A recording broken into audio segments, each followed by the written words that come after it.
तुम चुप रहो। फैक्ट्री कभी जाते नहीं हो, कुछ पता नहीं है तुमको। कभी ऑफिस में बैठो, काम करो, बाहर बैठकर दुनिया की पंचायत कर रहे हो। लेकिन पापा मेरी बात तो सुनिए, अकाउंट्स के साथ मैं पिछले 3 दिन से टच में हूँ। आपको पता है कितना घोटाला हो रखा है। तभी वहां पर अजय का बड़ा भाई विजय आता है। अच्छा, घोटाला हो रखा है? क्या घोटाला हुआ है छोटा, जरा हम भी तो सुना।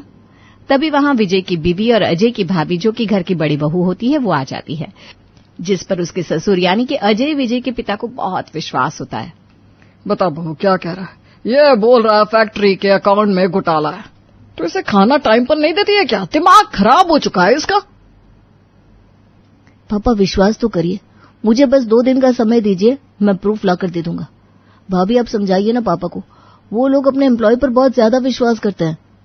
हाँ हाँ, कोई ना, सुन रहे हैं वो लोग। अरे पापा छोटा है, इसको कुछ मत बोला करिए। माँ जी की बात से आपको पता है, ये मुझे ही अपनी माँ जैसा मानता है। अरे तभी तो बहुत शांत हूँ। माँ होती तो कान पकड़कर समझाती। तूने ना लाड़ प्यार में बिगाड़ दिया इसको। मैं छोटा नहीं हूँ भाभी, पढ़ लिख कर समझदार हो चुका हूँ। तभी भाभी अपने पति विजय की ओर देखती है। अच्छा, MBA कर लेने से सब कुछ नहीं हो जाता? तेरा एडमिशन मैंने बीटेक में करा दिया है, जाके पढ़ाई पूरी कर। मुझे पढ़ाई नहीं करनी, मुझे बिजनेस देखना है पापा का। मैं काम करना चाहता हूँ। पढ़ लिख कर भी मुझे पापा का बिजनेस ही करना था। वैसे भी MBA बहुत है इस काम के लिए। जब माँ ने और पापा ने अपनी पूरी जिंदगी बिजनेस में लगा दी है, तो तू क्यों परेशान हो रहा है छोटे? अरे अपनी जिंदगी जी, जो सपना हम लोगों ने नहीं पूरा किया वो तू कर। हम भी यही चाहते हैं, पढ़ाई लिखाई करके अच्छे से बिजनेस में आएगा तो हमारा ही फायदा होगा। पिता जो कि हमेशा बड़े बेटा बहू को ही मानते थे, जिन लोगों ने उनके मन में अजय के लिए ऐसी छवि बना दी थी कि वो एक नंबर का लापरवाह और नाकारा है, आवारा है और सभी को परेशान करता है, ऐसे में वो भी उनके हाँ में हाँ मिला देते हैं। पर मुझे नहीं पढ़ना, मुझे बिजनेस देखना है। अजय, अभी तुम छोटे हो ना, बड़े भैया और पापा जो कह रहे हैं मान लो। हाँ, तुम्हारे भले के लिए कह रहे हैं वो। पिता और भाभी वहां से चले जाते हैं। थोड़ी देर बाद विजय कमरे में जाता है जहां भाभी खड़ी थी।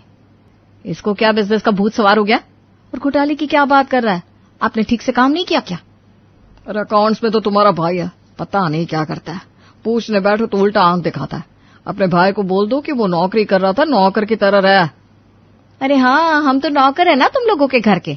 एक तो मेरा भाई तुम्हारे पूरे घर का काम संभाल रहा है, हम लोगों को पैसे निकाल कर दे रहा है बिजनेस से, वो भी किसी को पता लगे बिना। ये नहीं मानोगे। एक बार अजय घुस गया ना तो फिर ये जो शानो शौकत है, जो इतने फ्लैट जमीन ले रखी है, सब वापस करनी पड़ जाएगी। वो तो मेरा भाई है जो समझता है। उधर देविका का भाई रोहित अपनी पत्नी रानी से कहता है, भाई मजा है जिंदगी का। बहन जीजा जी की फैक्ट्री में काम करते तो मजा आ गया। इतना तो कोई विदेश से पढ़कर आया नहीं कमा सकता जितना मैंने 3 महीने में कमा लिया। तुम्हारी दीदी कुछ ज्यादा ही चालाक बनती है। बताओ ऐसा कौन होता है जो अपने ससुराल में 2 भाइयों के बीच में फूट डालकर पैसे कमाए? सच में बहुत ही चालाक है। कैसे पति को भी काबू में कर रखा है। पति तो छोड़ो, ससुर को भी। पति छोड़ो, हमें क्या करना है? जब तक दीदी का काम चल रहा है हमारा काम चल रहा है। हमें क्या करना है? जब तक चल रहा है ठीक है, नहीं तो इतना तो बना ही लेंगे कि बैठे बैठे खा ले। वहीं अजय परेशान रहता है। सोचता है कैसे भैया और पापा को कोई समझाए कि ऑफिस के पैसों में धांधली हो रही है। वो भाभी के पास जाता है।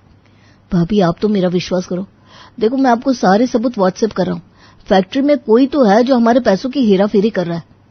अच्छा, ये तो बहुत बड़ी बात है। तुम एक काम करो, ये सारे सबूत मुझे दे दो, मैं तुम्हारे भैया और पापा से बात कर लूंगी। चिंता मत करना, तुम बस चुपचाप मन लगाकर अपनी पढ़ाई पूरी करो। हाँ भाभी आप भी पढ़ाई की रट लगा रही हैं। मेरी जरूरत बिजनेस में है। हाँ ये बात सही है। अच्छा ठीक है, फिलहाल तुम मुझे सारे सबूत तो दे दो। रोहित भाभी पर विश्वास करके सारे सबूत उनको देता है, लेकिन वो सारे सबूत नष्ट कर देती है और ससुर को बोलकर रोहित को दूसरे शहर में पढ़ने भेज देती है। पीछे से सारा बिजनेस उसका भाई और वो मिलकर चलाते हैं। विजय बेटा क्या बात है, आजकल बिजनेस पे वो बात नहीं रही जो पहले हुआ करती थी। घाटे में क्यों जा रहा है बिजनेस, जबकि माल तो पूरा बन रहा है। अरे बाबा, माल तो बन रहा है लेकिन जिन लोगों को भेजना होता है ना, वो लोग पेमेंट टाइम से नहीं निकालते। पैसों की शॉर्टेज चल रही है पापा, क्या बताऊं। पिता कुछ नहीं कहता क्योंकि उसको अपने बड़े बेटे पर पूरा विश्वास होता है। लेकिन धीरे धीरे ऐसा हो जाता है कि बिजनेस एकदम से पैसा देना बंद कर देता है। फिर एक रोज अचानक से अजय घर आता है। क्या बात हो गई? पापा इतनी जल्दी में मुझे क्यों बुलाया भैया ने? सब ठीक तो है ना? अभी तो मेरी पढ़ाई चल रही है तो बीच में बुला लिया। क्योंकि तुम्हारी पढ़ाई के लिए पैसा नहीं है अब कंपनी के पास, इसलिए अब तुम्हारी पढ़ाई नहीं हो सकती। बेहतर होगा तुम पापा को लो और इस घर से निकलो। पिता की तरफ अजय देखता है। पिता सर नीचे किए बैठे थे। तुम्हें तो चिंता है नहीं कि बिजनेस कैसे करना है, कब करना है, कहाँ करना है। तुम तो बस अपनी जिंदगी की ऐश मारो। जहां तुम्हारा भाई कितना घट के बिजनेस कर रहा है, उस बेचारे को तो ना दिन का पता है न रात का। और पापा वो तो बस खाओ पियो इतना ही कर सकते। पता है तुमको, वैसे भी अब पापा ने सारा बिजनेस हमारे नाम कर दिया है। पापा ये क्या किया आपने? क्यों? जब आपके 2 बेटे हैं तो एक के नाम सारा बिजनेस क्यों? बेटा इन लोगों ने मेरे साथ धोखा किया। दोनों ने तुम्हें बिजनेस से दूर रखा और बिजनेस को दिवालिया घोषित कर दिया। अब अगर मैं साइन नहीं करता तो पुलिस मुझे पकड़ कर ले जाती, क्योंकि बिजनेस पूरा मेरे नाम से था। पापा मैं तो उस समय आपको बता ही रहा था कि बिजनेस में कोई ना कोई धांधली हो रही है, तब आपने मेरी एक नहीं सुनी। तुम सही कह रहे थे बेटा, तेरी भाभी और उसके भाई ने मिलकर पूरा बिजनेस हड़प लिया है और इस सब में तेरे भाई का भी हाथ है। अगर तुम लोगों का फैमिली ड्रामा हो चुका हो तो बाहर निकलने की कृपा करेंगे, और खबरदार घर की एक भी चीज छूने की जरूरत नहीं है। अपनी जिंदगी को चलाओ जैसे मैंने अब तक मेहनत करी, तुम भी मेहनत करो। तुमने कितनी और कैसे मेहनत करी वो तो मैं देख रहा हूं भैया, और इतनी मेहनत के बाद अपने पिता को भी तुम नहीं रख सके। पर कोई बात नहीं पापा, आप मेरे साथ चलिए, हम कानून का दरवाजा खटखटाएंगे। जाओ जाओ वहां जाकर भी देख लो। कच्चा काम नहीं करते हम लोग, पूरा पक्का काम किया है। एक फूटी कौड़ी नहीं मिलेगी। इस घर से निकल सकते हो अब तुम। पिता और अजय वहां से चले जाते हैं। अजय छोटी मोटी नौकरी करता है, एक घर लेकर अपने पिता के साथ रहना शुरू करता है। एक दिन, बेटा अब मेरी मां तुझे शादी कर लेनी चाहिए। तुम्हारा भी घर बसाने का वक्त आ गया है। अगर कोई लड़की हो तो बता दो। नहीं पापा आप खुद ही देख लीजिए। पिता एक अच्छी सी लड़की देखकर अजय की शादी करवा देते हैं। लड़की भी नौकरी पेशा होती है। शादी के बाद, देखो मोनिका, नौकरी करना मेरी मजबूरी थी, लेकिन अब नहीं।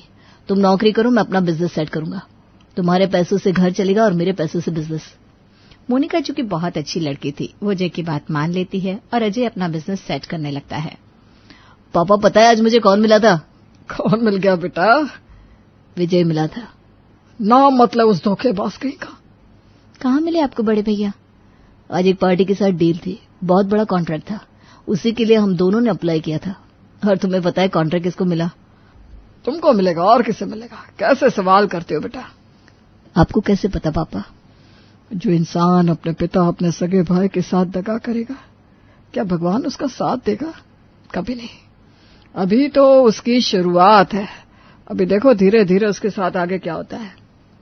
पापा आप अपने मुंह से कोई गलत बात मत बोलिए, ये ठीक नहीं होगा। आखिर औलाद तो वो भी है आपकी। बेटा हमने वो समय देखा है जब विजय ने हमें धक्के मार के घर से बाहर निकाला था। मैंने उस बिजनेस को बहुत मेहनत से खड़ा किया। एक एक पाई मैंने और तुम्हारी सास ने जोड़ जोड़ कर उस बिजनेस पर लगा दी थी, यही सोचकर कि वो बिजनेस आज नहीं तो कल मेरे दोनों बेटों का सहारा बनेगा। लेकिन कहते हैं ना, किस्मत का लिखा कोई नहीं छीन सकता। मेरे अजय का बिजनेस एक दिन इतना रंग लाएगा कि पूरा शहर देखेगा। अजय पिता को देखकर मुस्कुराता है। धीरे धीरे अजय का बिजनेस खूब अच्छा चलने लगता है। लेकिन वहीं, सुनो देविका, मुझे पता नहीं क्यों ऐसा लग रहा है तुम्हारा भाई हम लोगों से धांधली कर रहा है। कैसी बात कर रहे हो? उस बेचारे के पास इतने पैसे भी नहीं है कि वो गाड़ी खरीद सके। इतने साल से टूटी फूटी स्कूटर में ऑफिस आता है, देखा नहीं आपने? विजय जब भी देविका के भाई की धांधली के बारे में देविका से बात करता तो वो ऐसे ही जवाब देकर उसे चुप कर देती। वहीं दूसरी तरफ साला अपनी पत्नी से कहता है, पता है रानी, आज तो मजा ही आ गया। आज मैंने इतना बड़ा हाथ मारा है कि कल को अगर इन लोगों ने मुझे निकाल भी दिया तो कोई फर्क नहीं पड़ेगा। आप कितना लूटेंगे इस परिवार को? रहने दीजिए ना, जाने दीजिए। अब तो हमारे पास इतना पैसा हो गया है, इतनी जमीन जायदाद हो गई है कि मुझे खुद नहीं पता है क्या क्या है हम लोगों के पास। चुप कर। पैसा ऐसी चीज है जितनी जल्दी खत्म होता है पता भी नहीं चलता। आता है तब तक आने दे, तू चिंता क्यों कर रही है? तू बस मलाई का मलाई। वहीं अजय और विजय दोनों की अब टकराव बिजनेस पर होने लगती है। वहीं अजय का कारोबार दिन दुगनी रात चौगनी तरक्की करता है तो विजय का साला यानी कि बीवी का भाई उसके बिजनेस को दीमक की तरह खा रहा था। सुनो जरा, 2 लाख रुपए देना, मार्केट जाना है। 2 लाख? पागल हो क्या? इतना पैसा कहां से आएगा? कहां से मतलब? अजय का बिजनेस देख रहे हैं कैसे अच्छा चल पड़ा है। हम तो उससे भी पुराने हैं मार्केट में, हमारे पास किस चीज की कमी है? अरे उसकी पत्नी तुम्हारी तरह घर पर बैठकर रोटियां नहीं तोड़ती। अपना खर्चा खुद निकालो, पैसा नहीं रहा अब हमारे पास ऐसा। देविका को गुस्सा आता है। देविका अपने भाई के पास जाती है। रोहित क्या बात है? विजय मुझे बता रहा था अब कंपनी में पैसा नहीं रहा। दीदी मैं क्या बोल रहा हूँ, पता नहीं तुम्हारा पति कितने घोटाले करवाता है मुझसे। खुदा ना खास्ता मुझे अगर पुलिस ने पकड़ लिया तो सबसे पहला नाम तो मैं जीजू का ही लूंगा। अरे कैसे बात कर रहे हो? घोटाले क्यों करवाएगा वो? अब तो पूरी कंपनी हमारी है। अजय और पापा को तो हमने यहाँ से निकाल कर बाहर फेंक दिया है। अब वो तुम्हारा फैमिली का मामला है, मुझे इसमें कुछ लेना देना नहीं है। मैं तो तुम्हारे पति ने जैसा जैसा बोल रहा है वैसा कर रहा हूँ। रोहित बहन को इस बात का विश्वास दिला देता है कि कंपनी सच में दिवालिया हो रही है और कंपनी के पास पैसा नहीं है। उधर दूसरी तरफ पापा अब सारा दिन घर पे रहते रहते बोर नहीं हो जाते? फैक्ट्री क्यों नहीं आते आप? बेटा जब से अपना काम खत्म हुआ है दिल ही नहीं करता। बहुत मेहनत करता था मैं किसी वक्त, अब तो लगता है सब बेकार था। काम पे जाने का कोई मकसद ही नहीं लगता। कैसी बात कर रहे हैं पापा जी? आपका काम खत्म कहाँ हुआ है? आप ही का तो काम है। हम तो बस साथ चल रहे हैं। आपके आशीर्वाद लेकर चलेंगे हम। पापा आपकी बहुत जरूरत है अजय को। जीती रहो बेटा। वैसे बोलो अजय कुछ काम था क्या? तुम्हारे लिए तो मैं हमेशा तैयार हूँ। बोलो तो कल से ऑफिस आ जाऊंगा। पापा ये आपके कार की चाबी। कल सुबह आपको लेने ड्राइवर आ जाएगा। कंपनी का सारा फाइनेंस और अकाउंट्स आप देखेंगे। मुझे किसी पर भरोसा नहीं है। पिता भी अजय के लिए रोज ऑफिस जाते हैं और फाइनेंस का काम संभाल लेते हैं। वहीं एक रोज विजय ऑफिस जाता है तो उसका साला रोहित उसको गेट पर ही रोक लेता है। ऐसा है विजय बाबू, अब इस कंपनी में तुम्हारा एक भी पैसा नहीं है। पूरी कंपनी मेरी है। बेहतर होगा तुम यहाँ से दफा हो जाओ। पागल हो गया क्या? कैसी बेकी बातें कर रहा है? भूल गए यहाँ पे सिर्फ तुम नौकरी कर रहे हो, एक नौकर हो इस कंपनी में। तभी प्रोडक्शन का एक आदमी आता है और विजय देखो जैसा रोहित सर कह रहे हैं वैसा करो। राकेश कैसी बात कर रहे तू? आज मैं विजय और ये सर हो गया? औकात भूल गया क्या तुम अपनी? जी हाँ, आपने खुद अपनी पूरी संपत्ति, फैक्ट्री, घर रोहित सर के नाम कर दिया। बोलो तो पेपर दिखाऊं?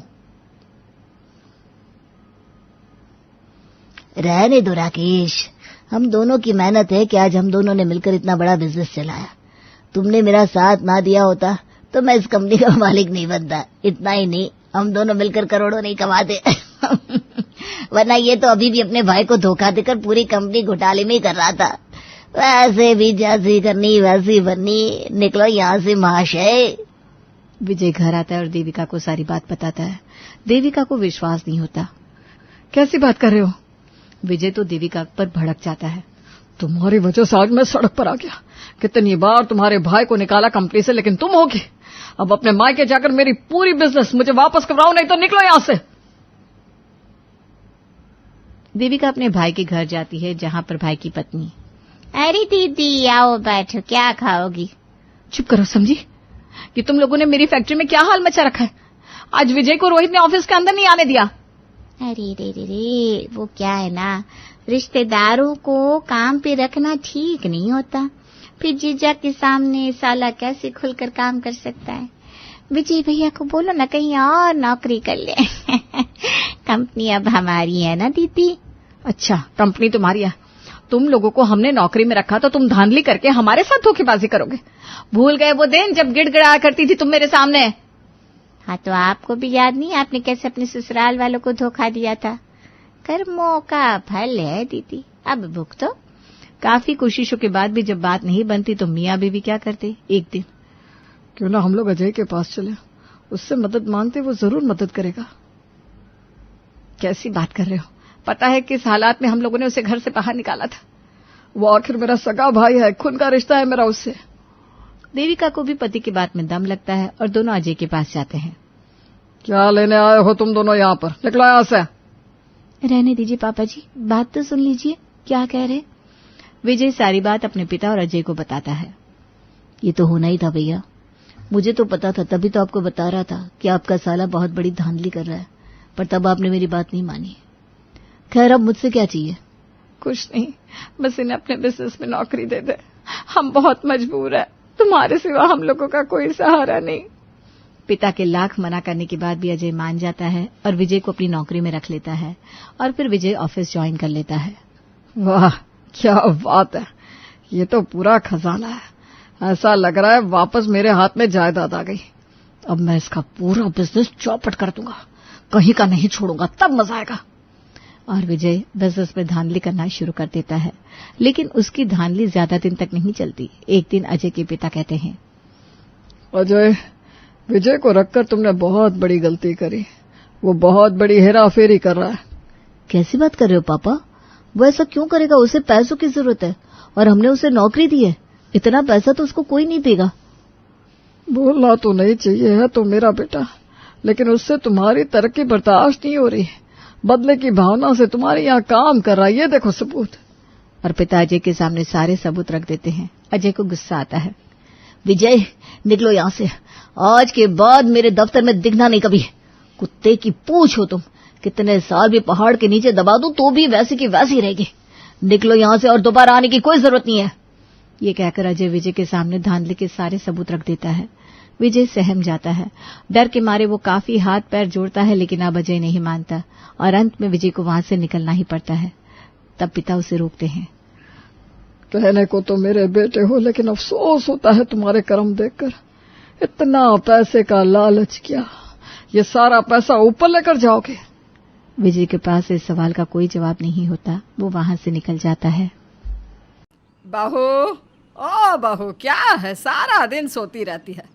तुझे तेरी माँ ने यही सिखाया है क्या? माँ ने क्या सिखाया है ये तो बहू चाहे तो 2 मिनट में सास को बता दे, लेकिन क्या करे, माँ ने ये भी तो सिखाया है कि सास की बात का जवाब ना देना। क्या हुआ माँ जी, कुछ चाहिए क्या? अभी तो खाना खाया था, जरा नींद आ गई। क्यों बहू के पीछे पड़ी रहती हो? सुबह 4 बजे लड़की उठी है, कल को बीमार हो गई तो? बहू तुझसे तो मैं बाद में निपटती हूँ, पहले तुम बताओ क्या लगा रखा है ये है? बहू की चिंता है, बेटी की नहीं। ससुराल वालों ने जीना हराम कर दिया है उसका।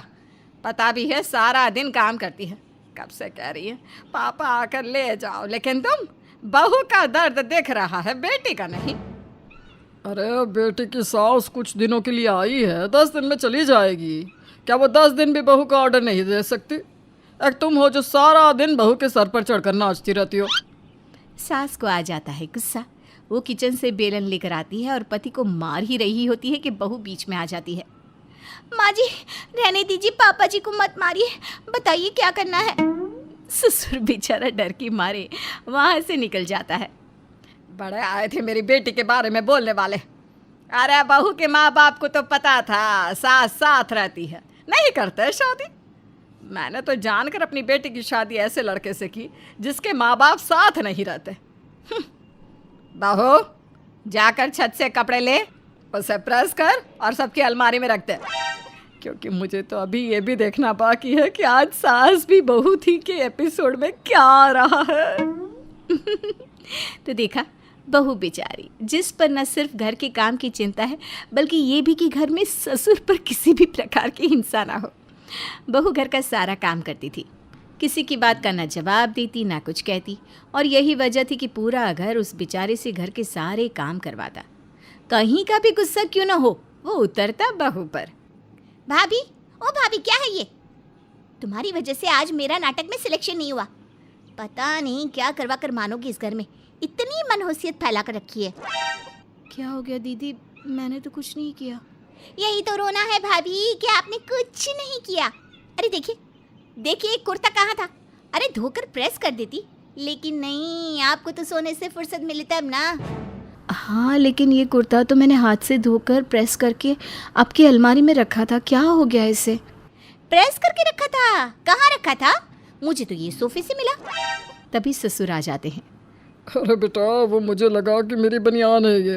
वो क्या है, पूरे घर में दिख नहीं रही थी ना, तो मैंने तेरी अलमारी में देखा, पर यह तो तेरा कुर्ता था, प्रेस करके रखा था, तो मैंने सोफे पर रख दिया। क्या हो गया? क्या पापा, देखिए आज की बाद मेरी अलमारी ना छूइएगा भी मत। ये मेरा लकी कुर्ता था, पता है आपको?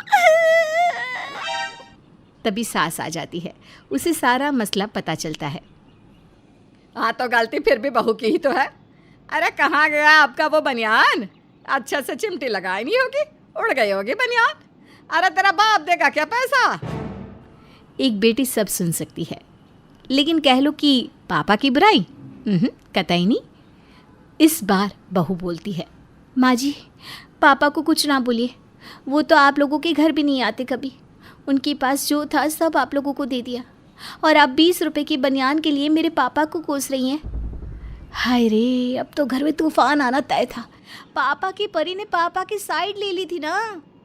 निकल घर से, मैं कहती हूँ अभी निकल घर से बाहर, नहीं रखना मुझे तुझे घर के अंदर, चल बाहर। बहू मिन्नतें करने लगती है, लेकिन सास कुछ नहीं सुनती। सास बहू को धक्का दे रही होती है कि उसे चक्कर आ जाता है और वो गिर जाती है।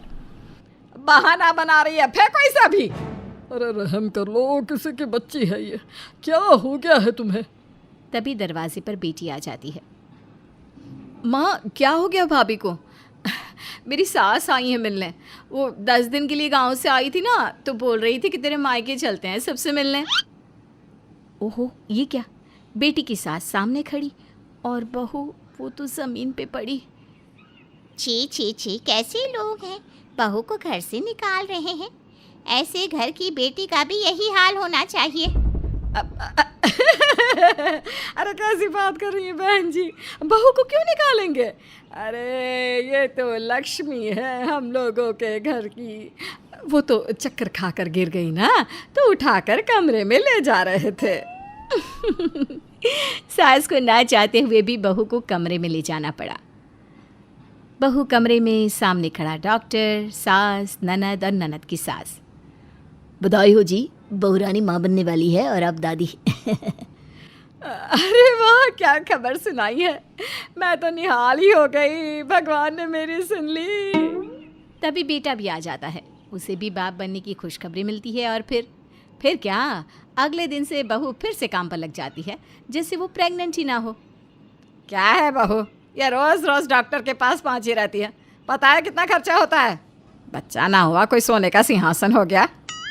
माँ जी वो डॉक्टर ने महीने में एक बार चेकअप के लिए बुलाया है। हाँ, मुझे ना बता, बड़े बच्चे पैदा किए हैं मैंने। बहू क्या करती, चुपचाप काम कर रही थी।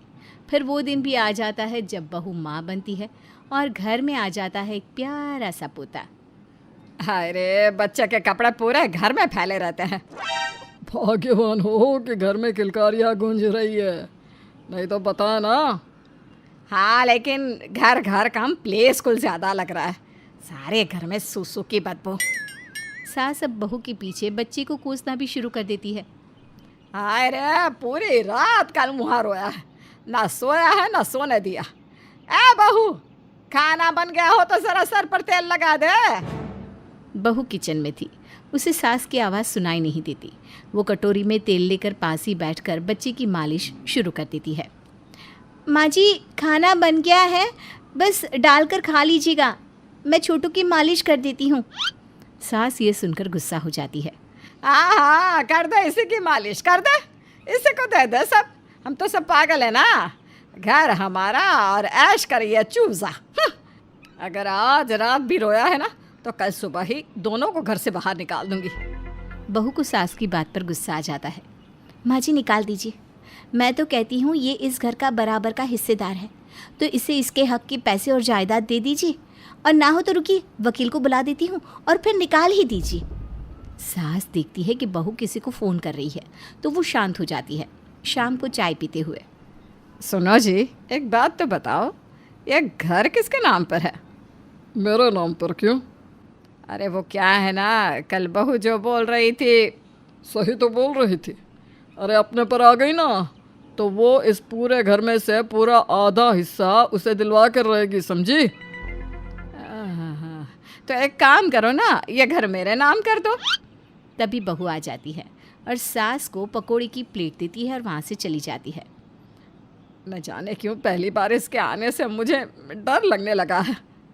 फिर एक रोज़, ये बच्चा सर का दर्द है, अरे मेरा बस चले तो ऐसा मारूं, इसे तो मज़ा चखाना ही होगा। सास गुस्से से रोते हुए बच्चे को चकोटी काटने ही वाली होती है कि पीछे से बहू सास को जोर की चकोटी काटती है। अरे मर गई, इतनी जोर से चकोटी काटी। मैंने माँ जी, मैं हूँ आपकी बहू, वो जिसकी हालत आपने गली के कुत्ते जैसी बना रखी है। हाँ तो अब क्या हो गया? अब तक तो शांत थी तू, अब क्यों काटने दौड़ रही है? क्योंकि आप मेरे बच्चे को परेशान कर रही हैं। मैंने पहली बार भी आपसे साफ साफ कहा था कि मेरे पिता के बारे में कुछ मत कहना, और अब मेरा बच्चा, माना मैं बहू हूँ, माना मैंने आपके घर को सदा चलाने की जिम्मेदारी ली है, लेकिन माँ जी मेरे बच्चे को कुछ भी कहा या उसे गलत इरादे से छूने की कोशिश भी की ना, तो मुझसे बुरा कोई नहीं होगा, समझी? सास बहू का दुर्गा रूप देखकर परेशान हो जाती है। जब तुम अपनी बेटे के खिलाफ नहीं सुन सकती तो वो भी तो एक माँ है। तुम उसके मासूम बच्चे को चिकाटे काट रही थी।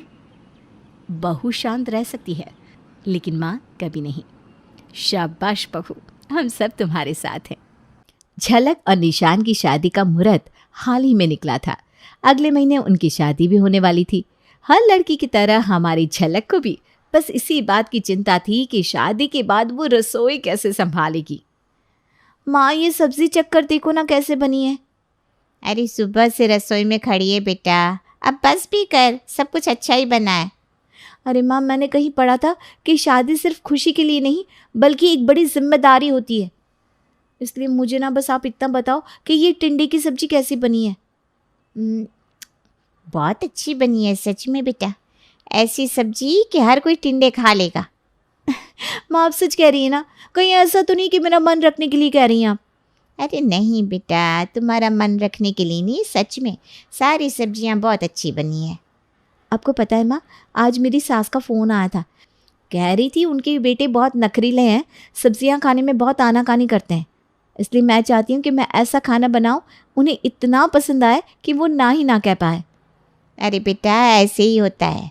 वो क्या है ना, माँ उन्हें बिगाड़ देती है ज़्यादा प्यार करने के बाद, इसलिए। लेकिन हमारी बेटियाँ ना बहुत अच्छी होती है, वो घर को संवारती हैं। बेटियों के बहुओं के आने से घर घर लगता है। फिर तो मैं यहाँ से चली जाऊँगी तो आप मुझे बहुत याद करेंगे ना? हाँ वो तो है, लेकिन फिर भी तू जब भी यहाँ आए तो मेरे लिए अपने हाथों से कुछ बना देना, ठीक है? ठीक है, मैंने जो इतनी सारी सब्जियां सीखी हैं बनाना, वो मैं आपको एक एक करके खिलाऊंगी। हाँ हाँ, क्यों नहीं। मैं क्या, तेरे ससुराल वाले भी बहुत खुश हो जाएंगी तेरे हाथ की सारी सब्जियां खाकर। तू तो अपने देवर और पति को भी सुधार देगी। झलक पूरी तरह तैयार थी अपने ससुराल में जंग लड़ने के लिए। अरे रसोई की जंग पर उसे कहाँ पता था कि उसके देवर और पति सच में इतने ढीठ हैं कि किसी भी सब्जी को हाथ ही नहीं लगाते। बेटा, आज तेरी परीक्षा है। क्या? मेरा मतलब है पहली रसोई है, ध्यान रखना, ज़्यादा कुछ मत बना देना। वो क्या है ना, मैंने तुझे कहा तो था, ये दोनों बहुत नखरे करते हैं खाने में, इसलिए। और सुन, साथ में ना आलू ज़रूर रख लेना। अरे माँ जी, आप चिंता मत कीजिए, मैं ऐसा खाना बनाऊंगी कि ये दोनों हाथ चाटते रह जाएंगी। हाँ बहू, चाहती तो मैं भी यही हूँ, लेकिन कहीं ऐसा ना हो कि तुम ही रोने लग जाओ। मैं रोने लग जाऊँ? ऐसे क्यों माँ जी? अब कुछ नहीं, चल तू खाना बना ले आराम से, और हाँ आलू रख लेना थोड़ा साइड में। जी माँ जी। झलक आज बड़े शौक से दो दो सब्जियां बनाती है, एक गोभी की और दूसरी लौकी के कोफ्ते की, और सारा खाना इस तरह से सजाती है कि देखने वाले का मन ही ललचा जाए। ये खाना देखने में ही इतना अच्छा लग रहा है कि मेरा ही मन कर रहा है कि मैं इसे अभी खा जाऊं। निशान और राहुल देखेंगे तो वो तो टूट ही पड़ेंगे इस पर, और माँ जी को भी मुझ पर गर्व होगा कि मैंने इस तरह खाना बनाया है कि ये दोनों खुद को रोक नहीं पा रहे हैं। चलो अब टेबल पर सारा खाना लगा देती हूँ अच्छे से, वो दोनों आते ही होंगे। झलक ने खाना इस तरह से टेबल पर सजाया था जैसे किसी बड़ी होटल में सजाया जाता है। दिखने में और खुशबू में जैसे किसी शाही खाने से कम नहीं लग रहा था। झलक बहू, तेरे खाने की खुशबू तो मेरे कमरे तक आ रही है, और खाना इस तरह से टेबल पर सजाया है कि अब भी लगता है कि खोल कर खा लूँ सब कुछ। माँ जी, मैंने कहा था ना, मैं इस तरह से खाना बनाऊंगी और सजाऊंगी कि कोई भी खुद को नहीं रोक पाएगा। मान गए बहू, तुम में कुछ तो बात है। तुमने खाने को ना सिर्फ स्वाद में अच्छा बनाया है, लेकिन उसे दिखने में भी इतना सुंदर सजाया है। माँ, ये इतनी अच्छी स्वादिष्ट खुशबू कहाँ से आ रही है? अरे तुम दोनों देखो तो सही किस तरह से सजाया है झलक बहू ने खाना। कितनी खूबसूरत टेबल लग रही है ना। एक मिनट रुको, मैं पहले इसका फोटो खींच लेता हूँ। सच में झलक, तुमने तो होटल को भी पीछे छोड़ दिया। अरे अब देखकर ही पेट भरोगी कि खाओगी भी। चलो खाना शुरू करो सब लोग। हाँ हाँ चलो चलो, क्या बनाया आज? आज मैंने गोभी की सब्जी, लौकी के कोफ्ते और साथ में नान बनाए हैं। गोभी और लौकी के कोफ्ते? देखो तो कितने स्वाद बने हैं। भाभी आपने सच में बहुत अच्छा खाना बनाया है, लेकिन क्या हमें आलू का पराठा मिल सकता है? हाँ झलक, हम दोनों ना ज़्यादातर सब्जियां नहीं खाते हैं। तुम ज़्यादा मेहनत मत किया करो, सच में। तुम हमें आलू का पराठा दे दो, हम दही के साथ खा लेंगे। अरे पहले आप दोनों टेस्ट तो करके देखो कैसा बना है। नहीं नहीं भाभी, हम कुछ ही सब्जियां खाते हैं, जैसे आलू के पराठे, नमक मिर्ची वाला पराठा, बैंगन का भरता। हाँ बेटा, तभी तो मैंने तुझसे कहा था ज़्यादा मेहनत मत कर इन गधों के ऊपर। ये ऐसे ही है। मैंने भी कितनी कोशिश की इन्हें सारी सब्जियां खिलाने की, लेकिन ये दोनों ढीठ के ढीठ ही है। आज बहू ने कितने प्यार से तुम दोनों के लिए खाना बनाया है, एक बार खा कर तो देखो। माँ, आपको पता है हम दोनों नहीं खाते ये सारी सब्जियां। अच्छा ठीक है, मैं आलू का पराठा बना कर लाती हूँ। बेचारी बहू मेरे बारे में क्या सोचेगी? क्या आपने इन नालायक बच्चों को कुछ नहीं सिखाया? कितना बुरा लगा होगा उसे। झलक का सारा उत्साह अपने देवर और पति की बात को सुनकर खत्म हो गया। उसने दूसरे दिन उनके लिए सिंपल सा पुलाव ही बना दिया। ये देखकर निर्मला को झलक के लिए बहुत बुरा लग रहा था। मैं जानती हूँ बेटा कि तेरे बहुत अरमान रहे होंगे कि तू ये बनाएगी, ससुराल में वो बना कर खिलाएगी, लेकिन यहाँ तो इन दोनों नालायकों ने तेरा सपना ही तोड़ दिया है ना।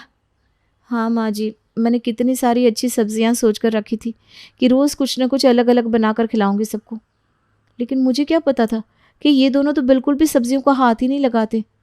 अरे बेटा, इनके पिताजी भी ना ऐसे ही थे। जब मैं शादी करके आई थी तब मुझे पता चला कि इनके खानदान में हर कोई ऐसा ही है। एक बस बैंगन का भरता सबसे ज़्यादा पसंद है इन सबको, क्योंकि उसमें बैंगन ही नहीं दिखता ना, इसलिए। तू भी सोच रही होगी कि क्या सिखाया है मैंने अपने बच्चों को। नहीं माँ जी, आपकी भी गलती नहीं है। अब अगर वो दोनों खाना ही नहीं चाहते तो कोई क्या कर सकता है। तू एक काम कर, आज बैंगन का भरता ही बना ले, वो दोनों ना खुशी खुशी खा लेंगे। जी माँ जी ठीक है। झलक रसोई में बैंगन का भरता बनाने के लिए बैंगन को सेकने के लिए गैस पर रखती है, लेकिन इसी बीच उसकी माँ का फ़ोन आ जाता है और वो बात करने में लग जाती है और यहाँ बैंगन पूरी तरह जल जाता है। हे भगवान, ये बैंगन तो पूरा का पूरा ही जल गया। अब क्या करूँ? ये दोनों आते ही होंगे। फ्रिज में देखती हूँ दूसरा बैंगन हो तो। ओफो, यहाँ तो दूसरा बैंगन भी नहीं है। अब क्या करूँ? यहाँ झलक का बैंगन जल गया था और वहाँ दोनों भाई भी आ चुके थे बैंगन के भरते की बात सुनकर। आज तो मज़ा ही आ जाएगा भाई, बैंगन का भरता बनाया है भाभी ने। हाँ हाँ, तुम दोनों इसके ही लायक हो, खाओ खुशी से बैंगन का भरता। ये लो आ गई झलक भरता लेकर। लाओ लाओ यहाँ रखो।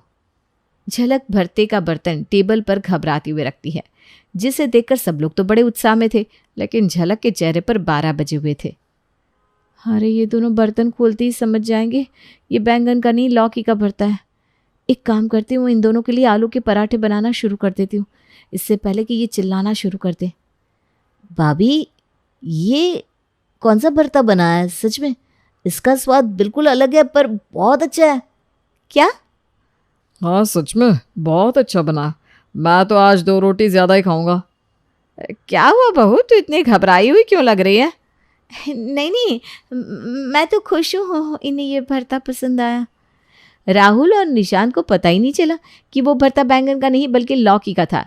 झलक ने ये बात निर्मला को अगले दिन बताई तो उसे भी विश्वास नहीं हो रहा था। तू सच कह रही है क्या बहू? हाँ माँ जी, मैं सच कह रही हूँ। इन दोनों ने जो भरता खाया था ना, वो लौकी का था, बैंगन का नहीं। और तो और आज मैंने इन्हें टिफिन में तुरई का भरता बना कर दिया है। आज देखते हैं ये दोनों खाकर आते हैं कि नहीं। अगर दोनों खाकर आते हैं फिर तो हमारा काम हो गया। अगर ये सारी सब्जियां ऐसे ही खाने लगे तो मैं तो गंगा नहा लूंगी बहू। भाभी ये क्या डाला था आज आपने टिफिन में? क्या हुआ, पसंद नहीं आया क्या? सॉरी, मैं दाल चावल बना देती हूँ। हाँ झलक, आज ये क्या डाल दिया था तुमने टिफिन में? मेरे तो सारे दोस्त टिफिन पर कूद पड़े, मुझे खाने का मौका ही नहीं मिला। कल मुझे यही दोबारा बना कर दे देना। हाँ भाभी प्लीज़, मुझे भी, और मेरे लिए ना 2 रोटियां ज़्यादा डालना प्लीज़, आज तो कम ही पड़ गई। क्या सच में आप दोनों को इतना अच्छा लगा आज का टिफिन? माँ जी, अरे झलक गंगा जल्ला, मैं तो अभी डुबकी लगा देती हूँ। इन दोनों को क्या हो गया है? भरता ही तो खाया है ना हमने। पता नहीं क्या हो गया। अगर आपके घर में भी नहीं खाते हैं सब्जियां, तो इस सारी सब्जियों का भरता बनाकर देख लीजिए, क्या पता आपके लिए भी ये ट्रिक काम कर जाए। नहीं नहीं, ये कहानी इन सारे के सारे रिश्तों की नहीं, बल्कि 2 रिश्तों में ही सभी रिश्तों के होने की है। अरे बहू, मेरे और तेरे ससुर जी की रोटी मत बनाना, मैं बना लूंगी, दिन तक ठंडी हो जाती है। बहू जो कि एक वर्किंग लेडी थी। नहीं नहीं माँ जी, मैं अच्छे से कपड़े में लपेट देती हूँ ना, आप क्यों मेहनत करेंगी, माइक्रोवेव में गर्म कर लेना। अरे नहीं बहू, मेहनत मत कर, वैसे भी ऑफिस में कम मेहनत होती है क्या, जा रहने दे। लेकिन बहू मानती नहीं, वो सास ससुर की रोटी बना कर ही जाती है। दोपहर में खाने के वक्त ससुर जी कहते हैं, अरे बहू को रोटी बनाने के लिए क्यों मना कर दिया, क्या हो गया, ठंडा ही तो खाते आए हम लोग हमेशा से। अरे वो क्या है ना, सुबह ऑफिस जाती है, घर का सारा काम करने में वक्त लग जाता है, अरे थकती है वो अलग, तो मैंने सोचा बहाने से ही थोड़ा कम काम करवाऊं। ससुर मुस्कुरा रहे होते हैं। ये तो अच्छा है, बहू को समझना जरूरी है। वक्त बीत रहा था, घर में सब खुश थे कि एक दिन, माँ जी आप शाम को थोड़ा टहलने निकला करें, घर पर रह रहकर हड्डियां जाम होती है, पापा को भी ले जाया करिए, मैं वक्त पर तो आ जाती हूँ। बहू ठीक 5 बजे ऑफिस से घर आ जाती है, फिर चाय नाश्ता बनाकर सास ससुर के साथ बैठती, उन लोगों को सारा दिन का हाल बताती। रात को पति घर आता है। क्या बात है बेटा, ऑफिस से आकर कभी हम लोगों के साथ भी बैठा कर। अरे माँ, दिन रात काम करके मन ही नहीं करता, अगले दिन की फिर तैयारी होती है, आप और पापा ही कमरे में आ जाओ। इससे अच्छी तो बहू है, कितना भी थकी रहे, घर आकर हम लोगों के लिए चाय नाश्ता बनाना, फिर बातें करना। बहू ना होती तो हम बुढ़ा बुढ़िया तो बैठे ही रह जाते। सास और ससुर अब बहू के कहने पर शाम की सैर पर निकलने लगते हैं। सास की कई सहेलियां बनती है तो ससुर को भी कुछ बुजुर्ग लोगों का ग्रुप मिल जाता है।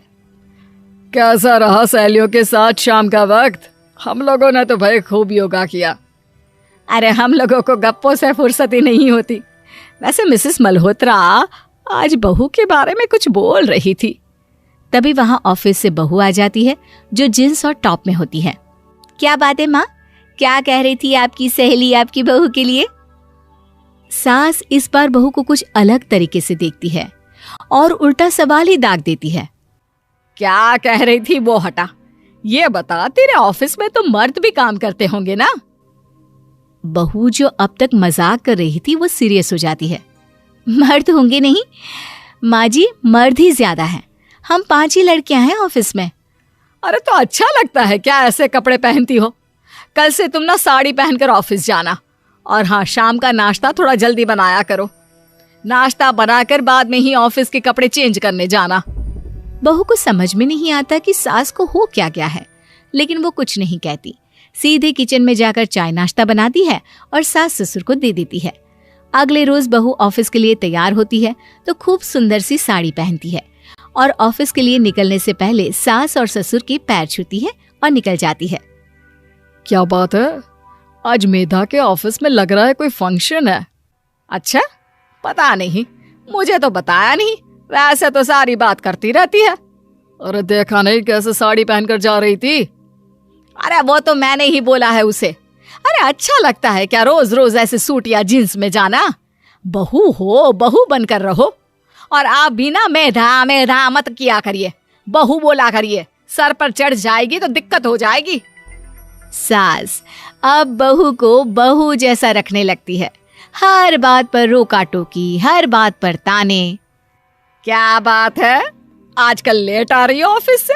अरे चाय के लिए भी देर हो जाती है, हम लोग फिर पार्क में भी देर से पहुंचते हैं। सभी की बहुएं वक्त से चाय नाश्ता करा देती है अपने सास ससुर को, बस एक तू ही है जो उस वक्त ऑफिस से निकलती है। माँ जी, वो एक रास्ता पुलिस वालों ने न जाने क्यों बंद कर रखा है, जिसके कारण ट्रैफिक ज्यादा हो जाता है। मैं कोशिश करूंगी कल वक्त से पहले ही निकल जाऊं। ससुर देख रहे होते हैं कि बहू अब परेशान सी रहने लगी है। एक रोज, मेधा, बेटी मेधा। जी पिताजी। बेटा देख जरा कौन सी टी शर्ट अच्छी लग रही है, वो क्या है ना, शाम को सब बदल बदल कर टी शर्ट पहनते हैं। मैं भी सोच रहा हूँ कि आज कुछ अच्छा सा पहन कर जाऊं। हाँ पिताजी, ये सही है। ये लाल वाली ना बहुत जचेगी आप पर। मेरे पापा पर भी डार्क रंग बहुत जचता है। क्या चल रहा है? अरे ससुर के सामने घूंघट तो छोड़ो, ऊपर से रंग बताया जा रहा है टी शर्ट का। अरे बहू, कोई संस्कार दिए नहीं है क्या तेरी माँ ने? बहू इस बार बहुत निराश हो जाती है। वो वहां से तुरंत अपने कमरे में चली जाती है। अब बहू घर का सारा काम करती, ऑफिस जाती, लेकिन साड़ी और सर पर पल्ला लेकर। एक बार पड़ोसन उनके घर आती है। वाह सुमित्रा बहन, बहू का तो रूप ही बदल दिया। ठीक किया, बहू बहू जैसी ही अच्छी लगती है। अच्छा चलती हूँ मैं। पड़ोसन के जाने के बाद सास बड़ी अकड़ के साथ कहती है, देखा मेरा कमाल, कैसे मैंने मेधा बहू को कंट्रोल में कर लिया। अब बारी ससुर के बोलने की थी। हाँ सुमित्रा, बिल्कुल ये काम तो किया है तुमने, लेकिन कभी सोचा क्या खो दिया? क्या खो दिया? मैंने तो कुछ नहीं खोया जी। खोया है। पहले बहू जब ऑफिस जाती तुम्हारे पैर छूकर तुम्हें गले लगाती, लेकिन अब सिर्फ पैर छूती है। हाँ जी, ये बात तो आप ठीक बोल रहे हैं। पहले घंटों हम लोगों से बात करती, कमरे में ना जाती, ऑफिस से आते ही खुद की चाय, खाना, नाश्ता सब हम लोगों के साथ करती, सारी बात बताती। लेकिन क्या तुम्हें पता है, बहू की तबीयत खराब चल रही है, वो माँ बनने वाली है। ये बात मुझे बेटे ने बताई कि तुम्हें बता दूं। अब सास की आंख में आंसू थे। वो समझ गई थी कि लोगों के कहने में आकर उसने क्या खो दिया। शाम को बहू घर आती है तो माँ किचन में पकोड़े तल रही होती है। अरे माँ जी, आप रहने दीजिए ना, मैं आ तो रही थी। अरे नहीं, जा तू चेंज कर ले, मैं नाश्ता और चाय टेबल पर ही लगा रही हूँ मेधा। सास के मुंह से अपना नाम सुनकर बहू को बहुत अच्छा लगता है। माँ जी, कोई गलती हो गई है क्या? मेरे होते हुए आप काम करे, ये ठीक नहीं है। संस्कारी और समझदार बहू सास को माँ समझती है, लेकिन सास की बेवकूफी उसे सास ही बनाकर रखती है। बहू, मुझे भी थोड़े संस्कार और समझदार बनने का मौका दे, जिससे मैं भी बहू नहीं बेटी को देखूं तुझ में। और हाँ, मेरा होने वाला पोता क्या कहेगा कि दादी ने तो मेरी माँ को बहुत परेशान किया। बहू सास को गले लगा लेती है। नहीं माँ जी, वो कहेगा कि माँ को तो दादी ने बेटी बनाकर रखा है। आइए आज आपको चावला निवास में रहने वाली आकांक्षा की कहानी सुनाते हैं। कहानी क्या है, इसे आप आकांक्षा की आप बीती ही समझ लीजिए। तकरीबन 8 साल पहले शादी होकर आकांक्षा चावला परिवार की बहू बनकर उनके घर आई थी। आकांक्षा बिल्कुल वैसी थी जैसा निर्मला चाहती थी। निर्मला की बहू बनने के बाद उसने परिवार के माहौल में खुद को ढालने की हर संभव कोशिश की और इस तरह जल्द ही वो घर में सबकी फेवरेट हो गई। निर्मला की 4 संतान थी। सबसे बड़ा बेटा धीरज, जिसके साथ आकांक्षा की शादी हुई थी। धीरज से छोटा नीरज था और नीरज के बाद 2 छोटे भाई बहन नीता और सूरज भी थे। घर में सबसे बड़ी होने के कारण जब आकांक्षा शादी होकर इस परिवार में आई तो ननद, देवर, सास, ससुर सब की जिम्मेदारियों को उसने बखूबी संभालना शुरू कर दिया। भाभी, मेरे कपड़े आयरन के लिए दिए थे ना आपको, एक भी शर्ट दिखाई नहीं दे रही है। आयरन वाला कपड़े देकर नहीं गया क्या? अरे नीरज, सॉरी, मैं तो भूल गई। तुम ऐसा करो ना, आज अपने भैया की कोई शर्ट पहनकर चले जाओ। मैं आज पक्का से तुम्हारे कपड़े आयरन करवा के रख दूंगी। ये क्या बात होती है भाभी, आपको पता है ना मुझे ऐसे किसी के कपड़े एक्सचेंज करके पहनना बिल्कुल पसंद नहीं है। मैं देख रहा हूँ आजकल आप कोई भी काम मन से नहीं करती हो। अब आपके चक्कर में मुझे ऑफिस के लिए लेट जरूर हो जाएगा। ऐसी बात नहीं है नीरज, मैंने बोला ना आज मैं पक्के से सब काम करवा दूंगी। तुम अभी के लिए मैनेज कर लो ना प्लीज़। आकांक्षा जल्दी से नीरज को पति धीरज की शर्ट लाकर देती है, जिसे पहनकर नीरज गुस्से में बड़बड़ाते हुए अपने ऑफिस के लिए निकल जाता है। अरे आकांक्षा, मैंने तुमसे कहा था ना मेरी इस शर्ट में बटन टांग देना।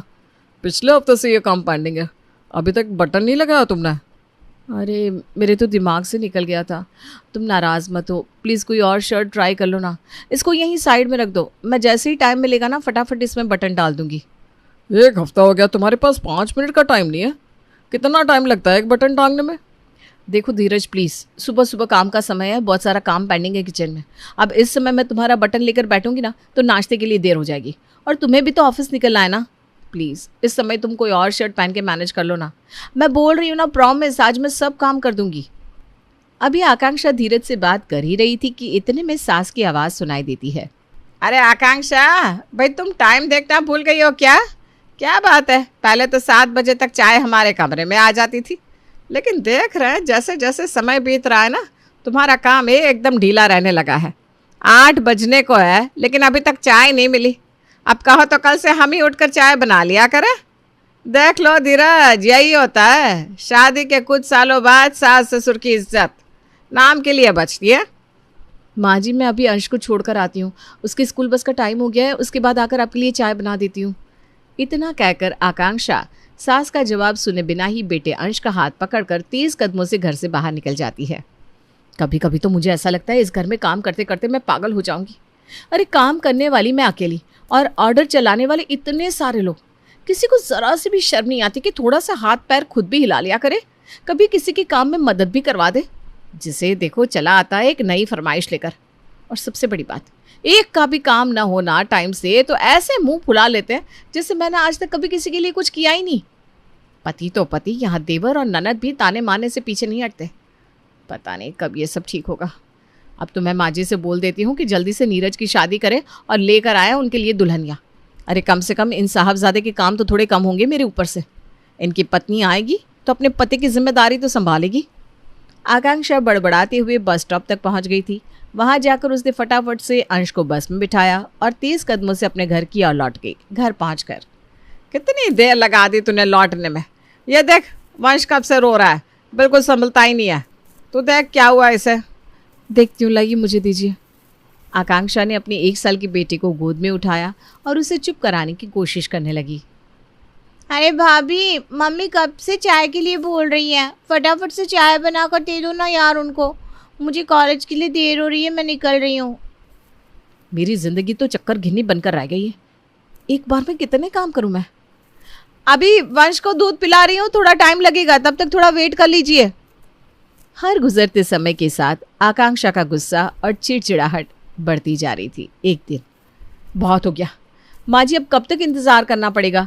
अरे नीरज की अब तो जॉब भी लग गई है, अब कोई लड़की देखकर शादी करिए ना इसकी। कब तक मैं इतना बड़ा परिवार अकेले संभालती रहूंगी। हाँ बेटा, कोई अच्छी लड़की मिले तब तो शादी करे। हम तो अपनी तरफ से लड़की ढूंढ ही रहे हैं।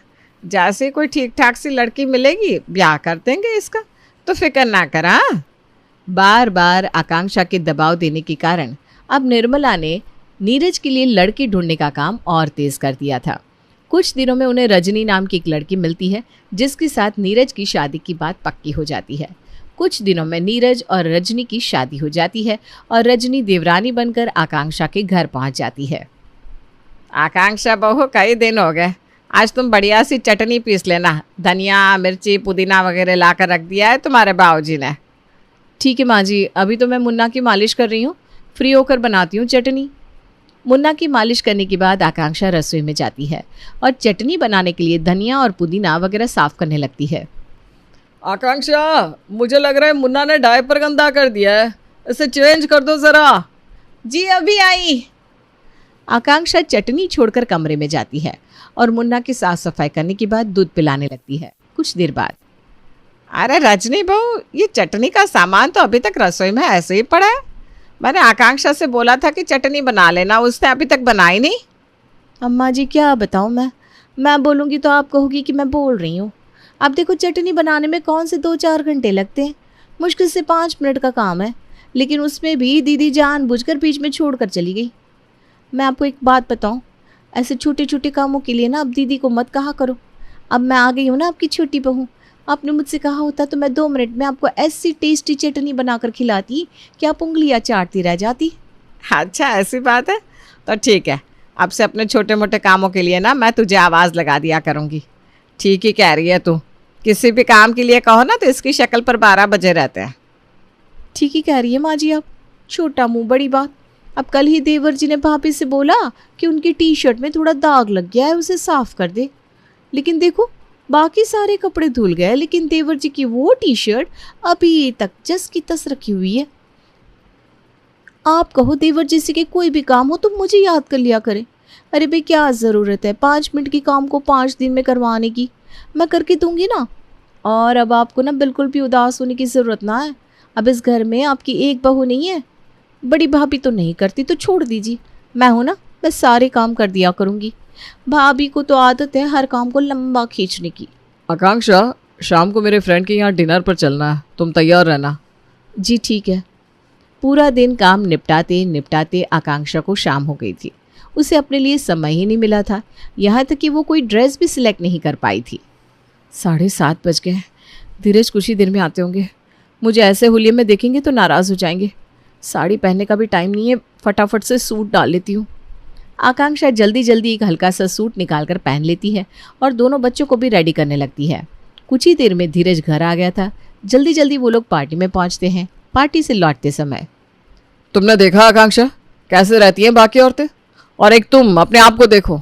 अरे 35 की साल में 45 की लगने लगी हो तुम। ना ढंग के कपड़े सिलेक्ट करती हो ना मेकअप। अपना हुलिया देखा है? अरे क्या हो गया है तुम्हें? यकीन ही नहीं होता कि तुम वही लड़की हो जिसके साथ मैंने शादी की थी। थोड़ा मेंटेन करके रखना चाहिए ना खुद को। पार्टी में बाकी औरतों का ड्रेसिंग स्टाइल देखा तुमने? मेरे साथ घर से बाहर निकलने में अगर इतनी ही शर्म आती है ना आपको तो ठीक है, आगे से मैं आपके साथ किसी पार्टी में नहीं जाऊंगी। और धीरज, जिम्मेदारी इंसान को बदल देती है। बाकी लोगों का मेरे साथ कोई कंपैरिजन नहीं है। जैसी जिंदगी मैं जी रही हूँ ना, उसमें मैं अपने आप को बस इतना ही मेंटेन करके रख सकती हूँ। आकांक्षा के मुंह से उखड़ा सा जवाब सुनकर धीरज बहुत हैरान रह गया। घर पहुंचकर, अरे भाभी ये कैसी ड्रेस पहनकर पार्टी में चली गई आप? बुरा मत मानना, लेकिन आपको ना फैशन सेंस बिल्कुल ना है। अरे ठीक है, अगर आपको नॉलेज नहीं है मुझसे सलाह ले ली थी। देवरानी की बात सुनकर तो अब आकांक्षा का मुंह बन गया था। वो गुस्से में पैर पटकती अपने कमरे की ओर निकल जाती है। माँ, आप बड़ा गर्व से फूली घूमती थी ना कि आपकी बहू MSc B.Ed है, गोल्ड मेडलिस्ट है। अरे क्या फ़ायदा ऐसी गोल्ड मेडलिस्ट बहू का जो घर में अपनी ननद की मदद ना कर सके। 2 महीने हो गए मैंने भाभी से प्रोजेक्ट के लिए मदद मांगी थी, लेकिन भाभी को तो कोई फ़र्क ही नहीं पड़ता। रोज़ कल कल कल कहकर टाल देती है। अरे नीता, तुम भी क्यों हर बात के लिए भाभी से हेल्प मांगती हो? मैंने तो उन्हें कितनी बार झुंझलाते हुए देखा है। सही बताओ ना, वो किसी की हेल्प करना ही नहीं चाहती। तुम परेशान ना हो, तुम्हारे प्रोजेक्ट में हेल्प चाहिए ना, मैं हूं ना, मैं कर दूंगी तुम्हारी हेल्प। छोटी भाभी कितनी कूल हो यार आप। एक बड़ी भाभी है, बात बात पर बस चिड़चिड़ करती रहती है। अरे बड़ी बहू, क्या बात है भाई? कोई भी काम दो, चाहे आधे घंटे का ही क्यों ना हो, तुम उसमें 4 घंटे लगा देती हो। अब इस तरह से घर चलेगा क्या? माँ जी, आप ऐसे क्यों बात करी हैं? इस घर में ऐसा कोई काम है जिसे करने से मैंने कभी इनकार किया है? आपका हो, बाऊजी का हो, नीता का हो, या नीरज या धीरज, मैंने तो सबके ही काम को हमेशा खुशी खुशी किया है। लेकिन हाँ, कभी थोड़ा आगे पीछे हो जाता है तो आप लोग थोड़ा सा एडजस्ट कर लिया कीजिए ना। एडजस्ट करने वाली कोई बात ही नहीं है बड़ी बहू। हम देख रहे हैं तुम्हारी किसी का काम करने की कोई इच्छा ही नहीं रहती। अरे घर में एक और बहू आ गई है, वही काम छोटी बहू को कहो ना तो 10 मिनट में करके देती है, और एक तुम हो कि हर काम को बस टालती रहती हो। तुम्हारा घर के कामों में मन ही नहीं लगता। रजनी को अभी परिवार में आए सिर्फ 1 ही महीना हुआ था, और इस 1 महीने में रजनी ने परिवार में सबको ये एहसास दिला दिया था कि आकांक्षा का घर की काम या बाकी किसी की मदद करने में कोई मन नहीं है, इच्छा नहीं है। वो सबके काम को एक बोझ की तरह करती है। इसीलिए धीरे धीरे घर में सभी लोग आकांक्षा से दूर होने लगे थे। कुछ दिनों के बाद रजनी की प्रेगनेंसी की खबर घर में पता चलती है, और ठीक 9 महीने के बाद रजनी एक प्यारी सी बेटी को जन्म देती है। बेटी के जन्म के बाद, रजनी, अरे भाई उठ जाओ, 8:30 बज गए हैं। आधे घंटे में मुझे ऑफिस के लिए निकलना है और तुम बिस्तर छोड़कर उठ ही नहीं रही हो। ऐसे कैसे काम चलेगा भाई? ना तुमने मेरे कपड़े प्रेस करके रखे और चाय नाश्ते का तो कुछ अता पता ही नहीं है। नीरज, मेरा दिमाग खराब मत करो, मैं पहले से ही बहुत परेशान हूँ। अरे पूरी रात सोने नहीं दिया गुड़िया ने। पूरी रात जाकर बच्चों को संभालना पड़ता है मुझे। सुबह भी जल्दी उठ जाऊंगी, ऐसी उम्मीद कैसे कर सकती हो तुम? ये क्या बात होती है रजनी? अब तो गुड़िया 3 महीने की हो गई है। अब बहुत कर लिया तुमने आराम। अब थोड़ा घर के कामों में हाथ लगाओ। जब तक शादी नहीं हुई थी तब तक तो भाभी टिफिन बना कर देती थी। अब शादी हो गई, इसलिए भाभी को किसी भी काम के लिए कहना मुझे अच्छा नहीं लगता। कब तक ऑफिस में कैंटीन का खाना खाकर काम चलाता रहूंगा? आपको कुछ समझ में नहीं आता कि मेरे पास एक छोटा सा बच्चा है और उस बच्चे के साथ मेरी क्या हालत हो जाती होगी पूरा दिन। ना मुझे दिन में सुकून मिल रहा है, ना रात में आप मदद करने आते हो, ऊपर से मुझे बातें सुना रहे हो। मुझे कोई शौक नहीं है कि आपको कैंटीन का खाना खिलाऊं। अरे बाबा, बहुत कोशिश करती हूँ लेकिन नहीं उठ पाती मैं सुबह जल्दी, नहीं हो पा रहा है मुझे, बख्श दो। अरे नीरज, क्या हो गया बेटा? देख रही हूँ आजकल रोज ही तुम्हारे कमरे से बहू के चीखने चिल्लाने की आवाज़ सुनाई देती है। सब ठीक तो है ना? ये बात आप अपनी बहू से ही पूछो। आप ही बताओ मैंने इससे क्या गलत कह दिया जो ये ऐसी बात करी है। 3 महीने की हो गई है गुड़िया, लेकिन इससे तो जैसे घर की जिम्मेदारी और काम से कोई मतलब ही नहीं है। कपड़ों का ढेर रखा हुआ है कमरे में, ना कपड़े धोती है, ना सुबह उठकर मेरा टिफिन बनाती है। किसी शर्ट का बटन निकला हुआ है तो किसी की तुरपाई खुल गई है। अब इन छोटे छोटे कामों के लिए इंसान अपनी पत्नी से नहीं कहेगा तो और किसे कहेगा? छोटी बहू, तू तो बड़ा कॉलर टाइट करते हुए मेरे पास आती थी। माँ जी, जो भी काम हो मुझे बताओ, मैं फटाफट से कर दूंगी। और अब तुझसे अपने पति से काम भी नहीं हो पा रहा, तो काम से कब से जी चुराने लगी? माँ जी, आपसे किसने कह दिया कि मैं काम से जी चुरा रही हूँ? अरे भाई, आप लोगों के अंदर कॉमन सेंस नहीं है क्या? अभी अभी एक छोटे से बच्चे की माँ बनी हूँ मैं, इतनी जिम्मेदारी है मेरे ऊपर। पूरी रात जाकर मेरे बच्चों को संभालना पड़ता है। नीरज को छोड़िए, लेकिन माँ जी आप तो एक औरत है, कम से कम आपको तो समझ में आ ही रहा होगा कि इस समय मैं कैसे समय गुजार रही हूँ।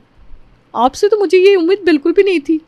अगले दिन, छोटी बहू, या बड़ी बहू तो निकम्मी एक नंबर की है, किसी काम की नहीं है, हर समय बच्चों के काम का बहाना बनाती रहती है। तो ऐसा कर, गर्मा गर्म चाय और थोड़े से पकौड़े बना ला, बड़ी इच्छा हो रही है कई दिन से पकौड़े खाने की। ऐसा है तो कान खोलकर सुन लीजिए आप लोग, बात बात पर रजनी रजनी चिल्लाना छोड़ दीजिए। अरे आप लोगों के आगे पीछे घूमने के अलावा और भी 36 काम है मेरे पास। पागल हो जाती हूँ मैं पूरा दिन गुड़िया को संभालते संभालते। ऊपर से घर में लोगों की शिकायत और फरमाइशें के खत्म होने का नाम ही नहीं लेती। किसी को चाय चाहिए, किसी को कॉफ़ी चाहिए, किसी को कॉलेज का प्रोजेक्ट बनवाना है, किसी के कपड़े इस्त्री नहीं हुए। आप लोग कोई छोटे बच्चे नहीं है, ना ही इतने बुजुर्ग के लाचार कि अपना काम खुद से नहीं कर सकते। और माँ जी, क्या आप हर समय चाय चाय चाय के लिए शोर मचाती रहती है? एक कप चाय उठाकर आप खुद बना सकती है ना। यहाँ ज़रूरी काम नहीं निपटा पा रहे और आपको वक्त बेवक्त चाय के साथ पकौड़े चाहिए। छोटी बहू के तेवर देखकर निर्मला के तो होश ठिकाने आ ही गए थे। देखा माँ जी आपने, अरे अभी सिर्फ एक बच्चा हुआ है और वो भी सिर्फ 3 महीने का है, और इसने अपने तेवर दिखा दिए। एक ये रजनी है और एक हमारी बड़ी बहू, 2 बच्चों को संभालते हुए भी उसने अकेले पूरे परिवार की जिम्मेदारी संभाल कर रखी। सबको समय पर खाना दिया और घर की बाकी जिम्मेदारियां भी संभालने से कभी पीछे नहीं हटी। हमें लोगों के मती मारी गई थी जो हमने हमेशा तुझे गलत समझा। और यह रजनी, इसने ही सबके मन में जहर भरा था ना बड़ी बहू के खिलाफ। बस 9 महीने बीतते ही इसको आटे दाल का भाव समझ में आ गया। रजनी की तो नई नई शादी हुई थी माँ जी, उसके पास उस समय काम ही क्या था। नीरज ऑफिस चला जाता था और उसके बाद वो पूरा दिन खाली यहाँ से वहाँ घूमकर 3-4 काम कर लिया करती थी।